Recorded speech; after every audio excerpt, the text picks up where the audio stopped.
Naghahanap ka ba ng mapupuntahan this summer na malapit lang sa Manila, na may infinity pool, swimming falls, meron ding exciting water activities, meron ding masayang land activities, kumain ng masarap habang nasa river cruise, at kung extreme adventure naman yung hanap mo, meron din dito.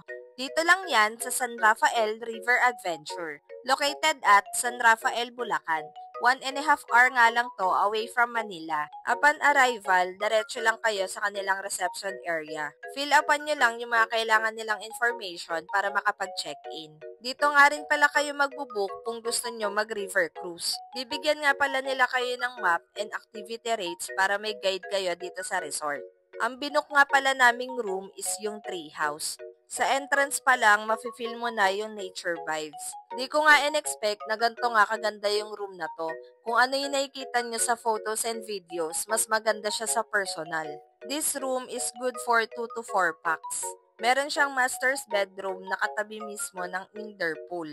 Yung gusto mo mag-swimming pero ayaw mo mangitim at may kasamang ibang tao, perfect sa ito. Pwedeng-pwede ka ngang tumambling sa sobrang laki ng room na to. Meron nga tong malawak na balcony na pwede kayong mag-chill or magmuni-muni habang feel ang nature vibes.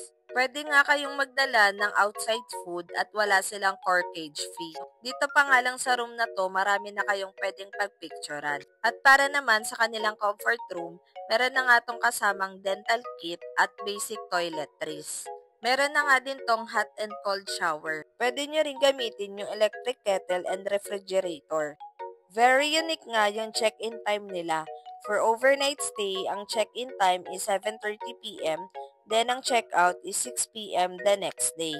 Ito naman yung loft bed nila if 4 packs kayo. If food man ang hanap nyo, meron silang El Rio Adventura Cafe na nagsaserve ng masarap na food and drinks. Pwede kayong makapasok dito kahit hindi kayo naka-check-in. Open sila from 7:30 a.m. to 8:30 p.m.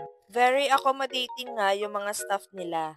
Meron nga silang indoor dining area, floating cafe, at ang kanilang alfresco dining na may overlooking view. Sobrang nagustuhan ko nga yung coffee nila kasi hindi gaano katapang.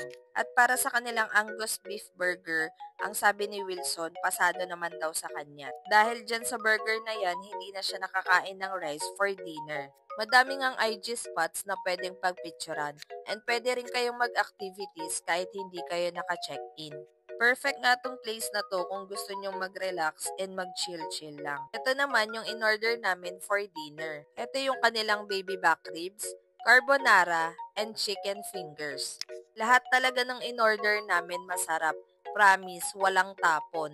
Pwedeng-pwede nga kayong mag-walk-in dito sa kanilang cafe. Magbabayad lang kayo ng 200 pesos at yung 170 pesos doon is consumable sa kanilang cafe. Yung 30 pesos naman is entrance fee. After nga namin mag-dinner, nagpalit lang kami ng damit, then mag-swimming na kami sa infinity pool.